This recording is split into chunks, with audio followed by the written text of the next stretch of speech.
Hey friends, welcome back to my channel. It's me Varsha here and today we will read about anatomy of flowering plants. So after a long time I am in this channel. So let's start without wasting any time. So at first we have to read about the tissues in this chapter. So what is tissue? Tissue is a group of cell having common origin and performing a common function. So before studying about the tissue, we have to take a quick revision about cell. What is cell? Cell is the basic fundamental unit of our life. Okay, it is the smallest unit of our life. Okay, and without cell nothing can be possible in our body. So tissue is made up of cell. Okay, tissues are classified into two groups, namely meristematic tissues and permanent tissues. Why they are classified and what are the basis of classification? Okay, I'm telling. Basis of classification is the capability of cell division. Okay, which may take place in these tissues. So first we have to read about meristematic tissue. So the growth of plant is largely restricted to specialized region of active cell division called meristems. So plants में क्या होता है कि एक area जो होता है वो स्पेशली स्पेशलाइज्ड होता है किस लिए? सेल डिवीजन के लिए. एंड उसी एरिया को हम मेरिस्टेम्स कहते हैं क्योंकि उन सेल डिवीजन की वजह से ही प्लांट ग्रोथ कर पाती है एंड उसमें अदर चेंजेस आते हैं. तो उन्हें क्या कहते हैं? मेरिस्टेम्स. एक्चुअली मेरिस्टेमेटिक टिश्यूज जो होते हैं वो भी डिवाइड होते हैं थ्री पार्ट्स में call apical meristem, intercalary meristem and lateral meristem. So what is apical meristem? They are present in the tip of root and tip of shoots and produce primary tissues. So they are called apical meristems. Okay. So apical meristems are also divided into two types of tissues called root apical meristems and shoot apical meristem. They both occupy the space of tip of roots and tip of shoots. Okay.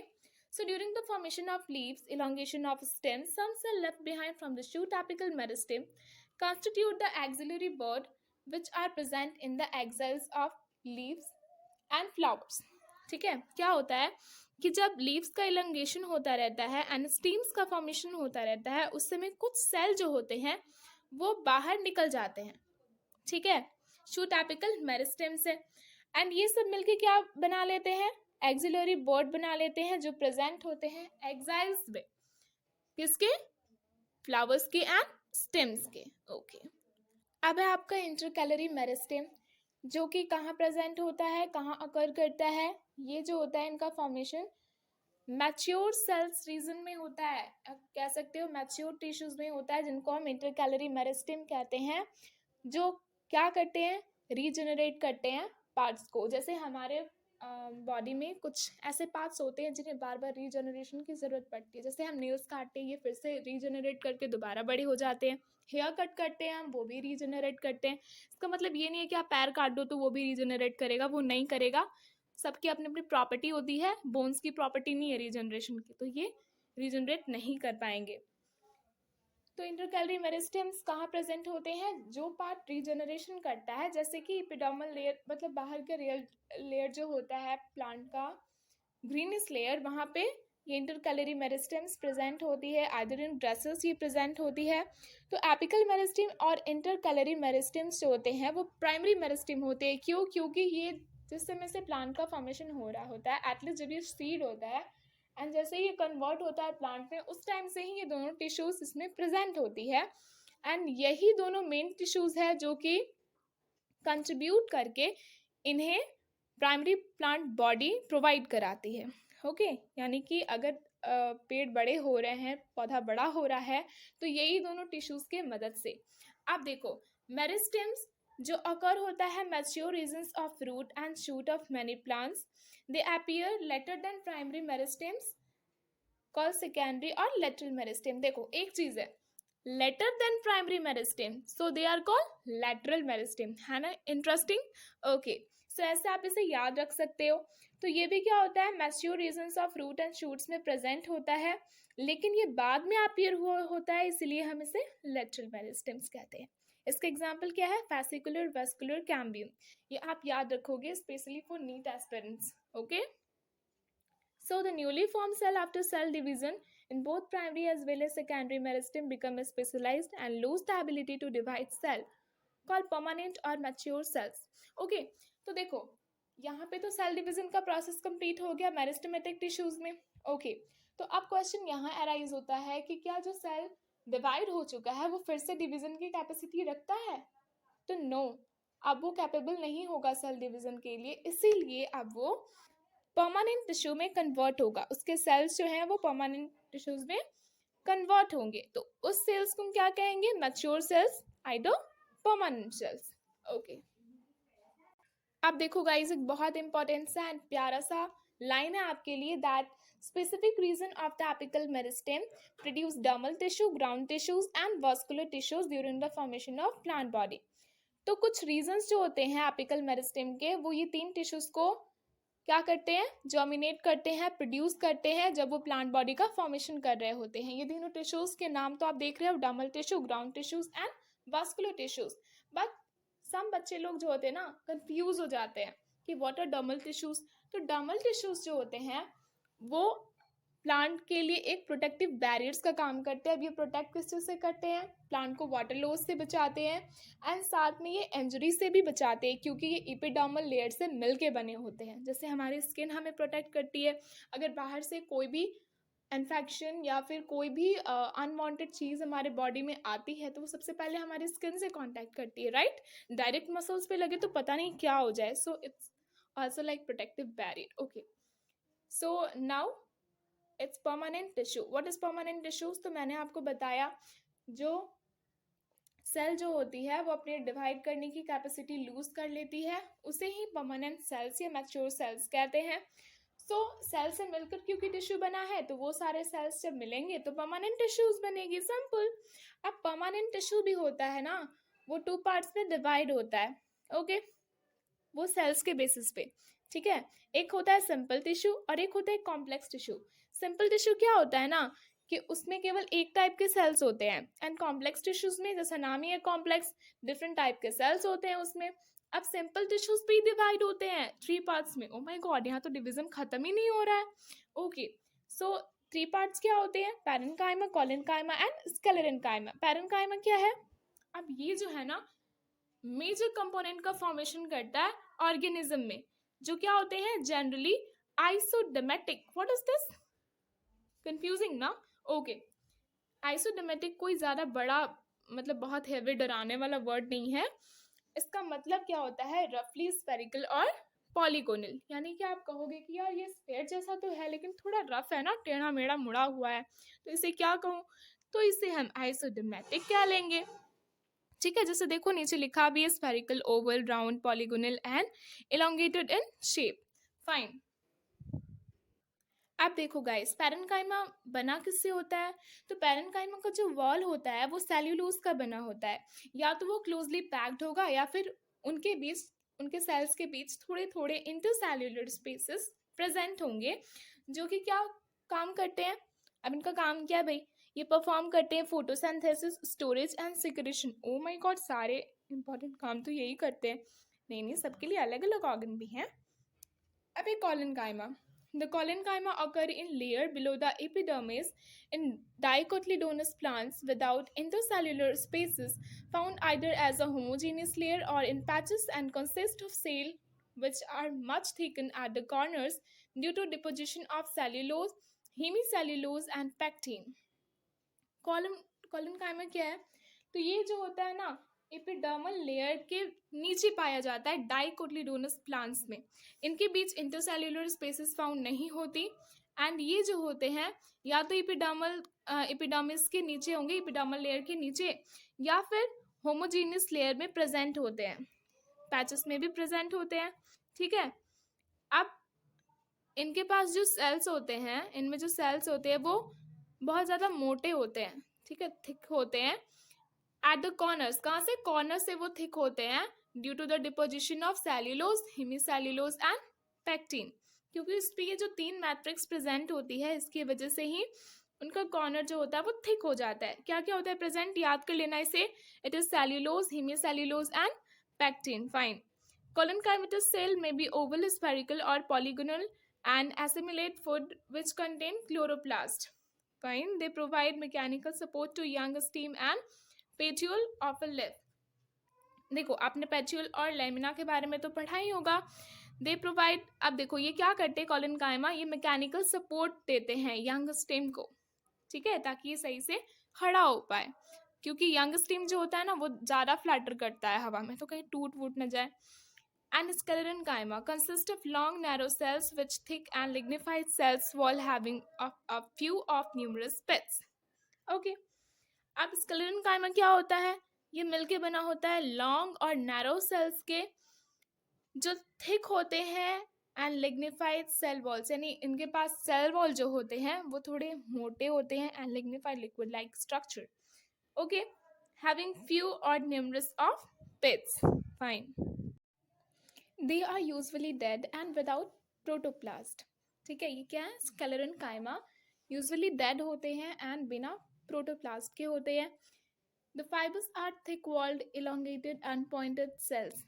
ठीक है, इनके अंदर जो fibres present होते हैं वो thick walled होते हैं, इलोंगेटेड होते हैं एंड पॉइंटेड सेल्स होते हैं.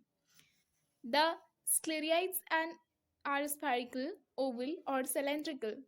Highly thicken dead cells with very narrow cavities known as lumens. अब देखिए इनके अंदर जो है ना नैरो कैविटीज प्रेजेंट होती है जिन्हें हम ल्यूमेंस भी कहते हैं, और जो स्क्लेराइड्स प्रेजेंट होती है उनका शेप या तो स्फेरिकल होता है या ओवल होगा, सिलेंड्रिकल होगा. ठीक है, and highly thicken dead cells होंगे. ओके, ये क्या हो गया, all about sclerenchyma. This are the commonly found in fruit walls of nut. ठीक है, ये फ्रूट वॉल्स में पाए जाते हैं कॉमनली, जैसे कि गुआवा हो गया, उनके पल्प में पाए जाते हैं, यानी ये जूसी पार्ट जो होता है ना उसको पल्प कहते हैं. कॉम्प्लेक्स टिश्यू के बारे में अब देखते हैं, तो कॉम्प्लेक्स टिश्यू जो होता है वो more than one type of tissues के मिलके बना होता है. अब कॉम्प्लेक्स टिश्यूज में दो ही टाइप के टिश्यूज आते हैं, कॉल्ड जाइलम एंड फ्लोएम. ठीक है, आप अब देखो जाइलम एंड फ्लोएम बहुत इंपॉर्टेंट चीज़ है. ठीक है, एंड ये टिश्यूज़ के बारे में याद करने में अक्सर बच्चों को प्रॉब्लम हो जाती है, दे गेट कन्फ्यूज. तो आपको कन्फ्यूज नहीं होना है. देखो जाइलम से याद कर लो जल एंड फ्लोएम से याद कर लो फल. This is the amazing trick. Okay, मतलब जाइलम जो होता है वो conduction of water and minerals, and phloem क्या करता है, conduction of food. Good. Xylem का फंक्शन क्या होता है, conduction of water and minerals from root to stem and leaves. It is the composed of 4 different kind of elements called tracheas, vessels, xylem fibers and xylem parenchyma.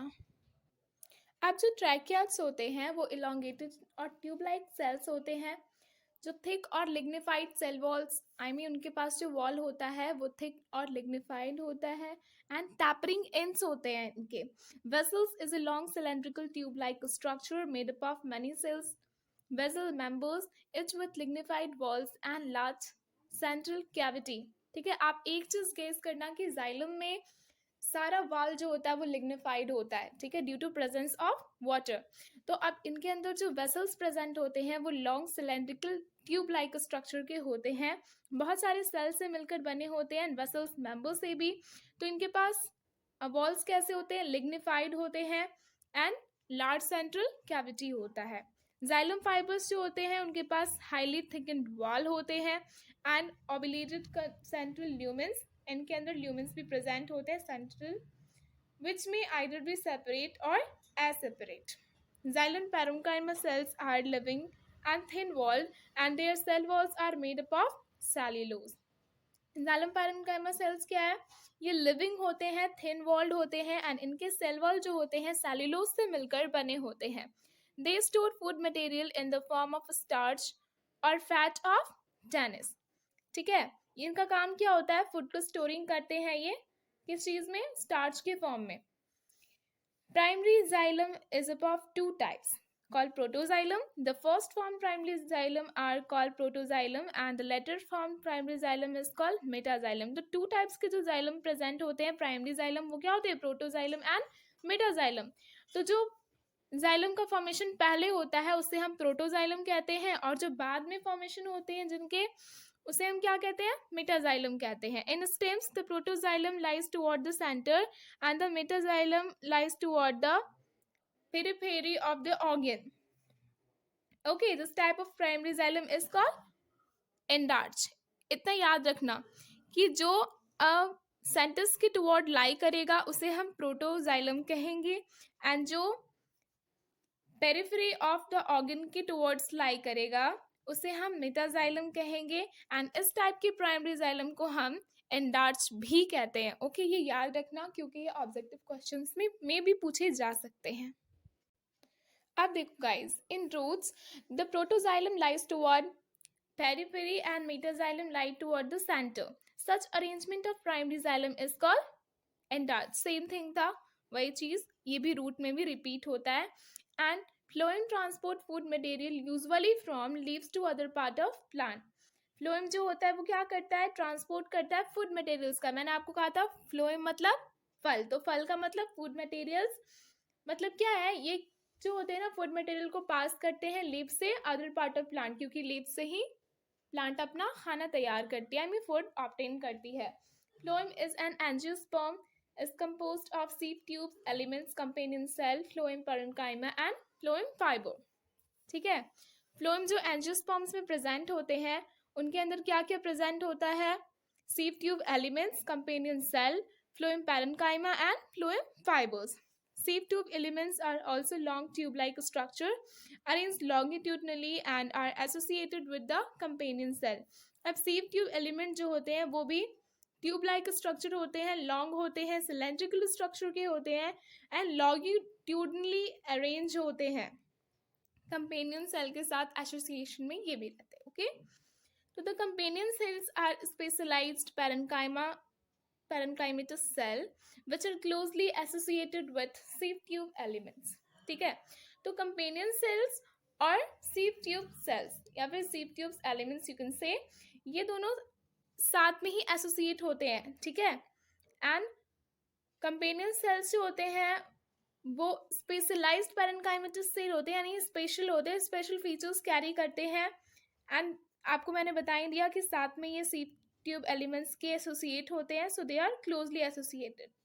Phloem parenchyma is made up of elongated tapering cylindrical cells which have dense cytoplasm and nucleus, absent in most of the monocotyledonous plants। ठीक है, monocotyledonous plants में phloem parenchyma कुछ हद तक present नहीं होते, absent होते हैं। एंड phloem parenchyma जो होते हैं वो elongated tapering cylindrical cells से मिक्स होके बनते हैं या फिर मिलके बनते हैं, you can say, which have dense cytoplasm and nucleus। Fine। अब देखो guys, phloem fiber, they are made up of sclerenchymatous cell generally absent in primary phloem but are found in secondary phloem which are much elongated, unbranched and have pointed needle-like apices।